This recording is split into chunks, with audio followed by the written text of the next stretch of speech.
noches, quien les habla la profesora Mariela Gamarra. El día de hoy le voy a estar hablando un poquito de las estrategias de aprendizaje.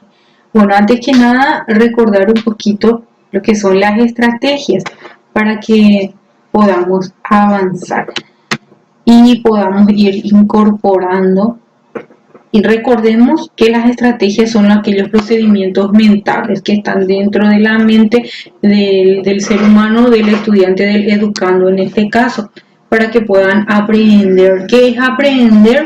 Es incorporar nuevo conocimiento para poder ampliar lo que ya tiene o poder modificarla, ¿verdad? ¿Por qué es sumamente importante trabajar? Porque favorece mucho la autorregulación y la metacognición para que el ser humano, el educando, pueda tener una reflexión continua sobre su formación. Específicamente, las estrategias de aprendizaje son varias. Dentro de las que yo voy a hablarle, me voy a limitar solamente a hablar un poquito, ampliar un poquito sobre las estrategias afectivas o de apoyo, como su nombre dice. Afectiva viene del término afecto, quiere decir que vamos a hablar un poquito de lo que es el ser humano, la esencia del ser humano. Recordemos que las estrategias deben de apuntar siempre a las capacidades a ser desarrolladas que se desprenden de las competencias que están contempladas dentro del currículum educativo. Es por eso que en el paradigma actual hablamos de diferentes tipos de aprendizaje. El aprendizaje se basa en 5 específicamente de acuerdo a los pilares, que es el aprender a conocer, a aprender a hacer, a emprender y a convivir.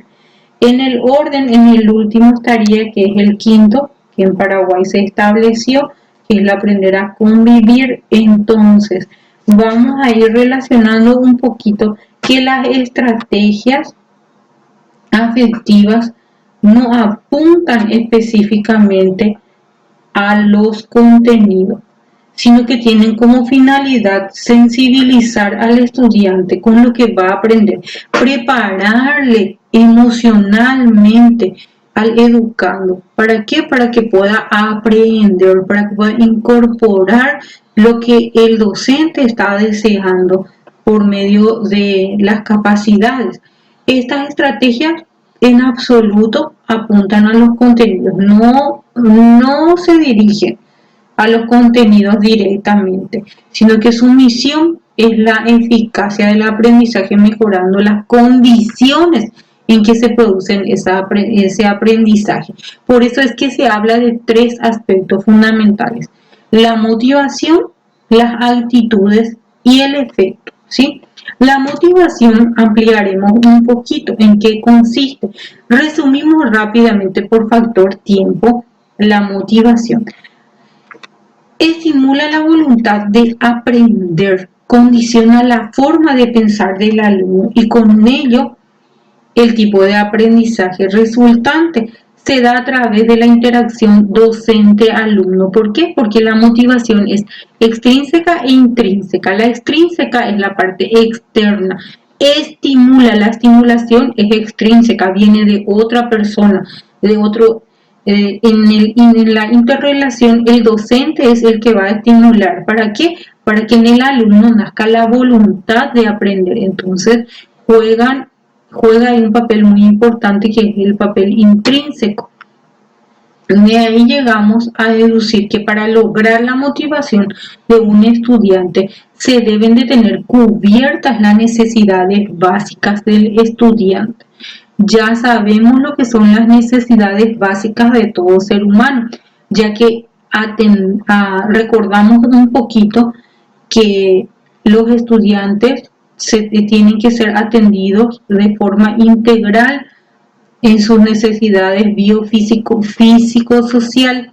Una aplicación en el aula de la motivación puede ser la intrínseca o la extrínseca, como estábamos viendo, o ambas al mismo tiempo, donde el estudiante experimenta su competencia haciendo algo que le guste hacer, se siente atraído por la tarea misma.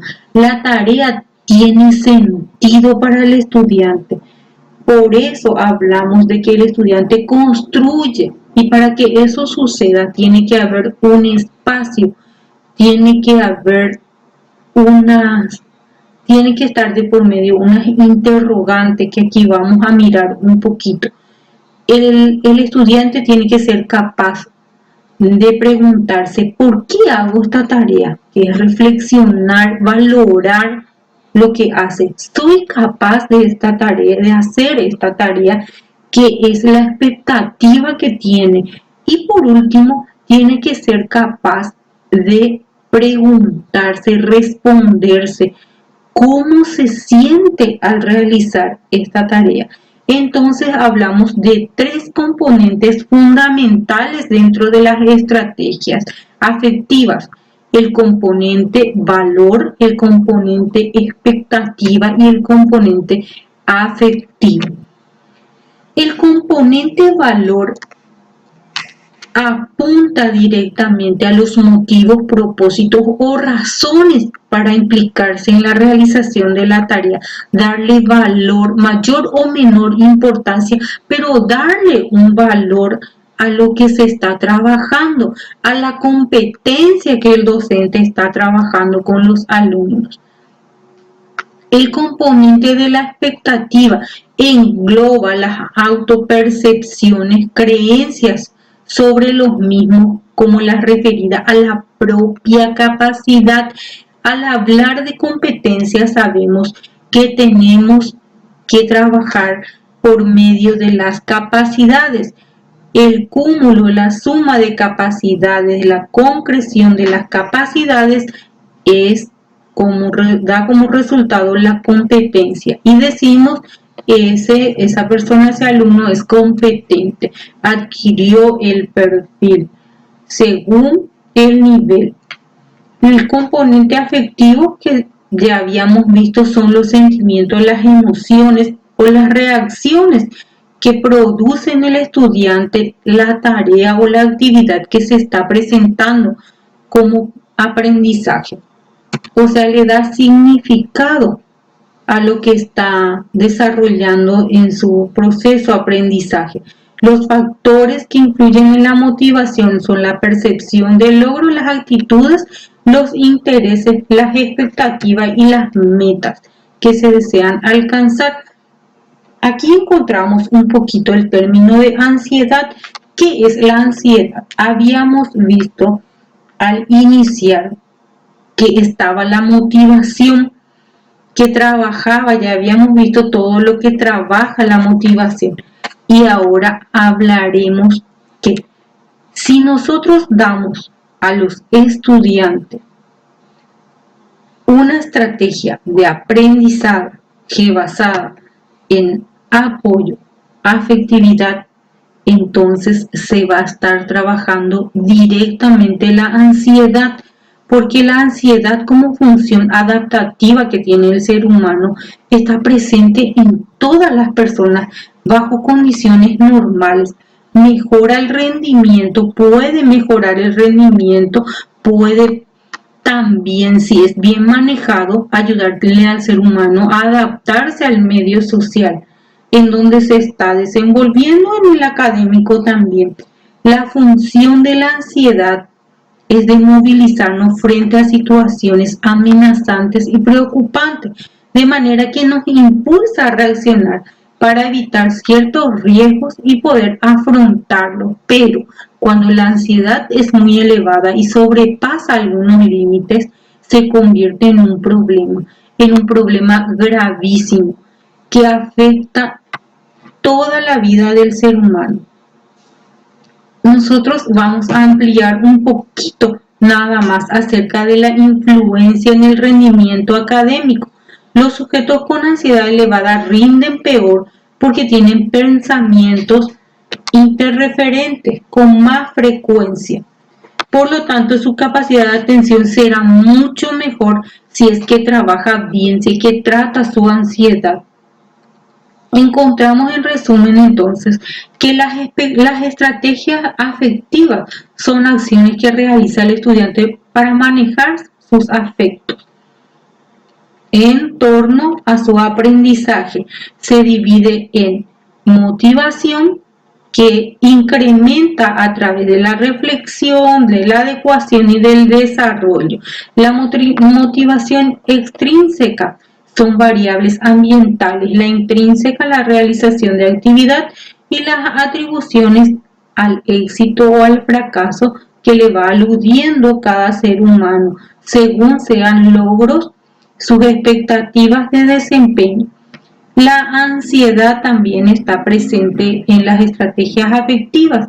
Si se controla a través de actividades como dibujar, saturación cognitiva, analizar causas, relajarse, no abrumarse y tener siempre una idea positiva, esto será muy bienvenido en la vida de todo ser humano. Pero si no se controla y esto se desborda, será muy perjudicial. Por otro lado, tenemos la autoestima. Por supuesto, si la motivación es bien trabajada, la ansiedad es controlada, entonces la autoestima se aumentará, pero reforzando siempre con reconocer los puntos fuertes y débiles de cada uno, fijar metas, buscar éxitos y autoconstruirse. Por lo que la recomendación para trabajar la estrategia de apoyo o afectividad, aquí hay un pequeño ejercicio con lo que quiero terminar para que podamos incorporar, porque en este mundo actual en que estamos entre lo virtual, las clases híbridas, estamos un poco rompiendo un paradigma anterior para entrar a un nuevo paradigma. Por más de que ya hemos tenido 10 meses dentro de este, existen todavía muchas personas que no han podido salir del paradigma anterior para poder ingresar a este nuevo paradigma que es COVID-19, ¿verdad? Entonces, trabajar un poquito, hacer un poquito un ejercicio acá. Les propongo un ejercicio tan sencillo y fácil que consiste en dividir la hoja en 2 columnas. En la primera columna, elaborar un listado de pensamientos negativos que te embargan. Por ejemplo, cuando realizas tus estudios universitarios, que en nuestro caso, ¿verdad? Estamos los dinosaurios como yo, que tenemos que estar un poquito esforzándonos con la tecnología. Es un gran desafío y están muchos que les son fáciles, pero tienen otras ansiedades, otros estrés, otros factores estresantes. Bueno, entonces este ejercicio consiste en poner un listado, en una hoja, en un listado, todos esos aspectos negativos. Y en la segunda columna, traducir cada uno de los aspectos negativos en algo positivo, convertirlo en un pensamiento positivo de forma escrita y apuntar a ese. No mirar los aspectos negativos, sino que ir en pos de aquello que te va a ayudar a controlar la ansiedad, a mantenerte motivado y de esta forma te estarás proveyendo de una estrategia de apoyo afectivo.